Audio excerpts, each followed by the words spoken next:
Hey guys, welcome to Helpful Solutions. Today we will talk about how to fix mechanical keyboard that is double typing.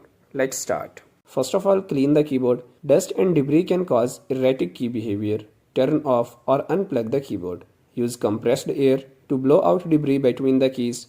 For stubborn particles, gently remove keycaps and clean the switches with a soft brush and isopropyl alcohol. Then adjust keyboard settings. In Windows, open Control Panel, choose Keyboard, adjust the repeat delay and repeat rate sliders to your preference. Setting a longer delay and slower repeat rate can help. Then update or reinstall drivers. Outdated or corrupted drivers can cause typing issues. Visit the manufacturer website to download and install latest drivers for your keyboard model.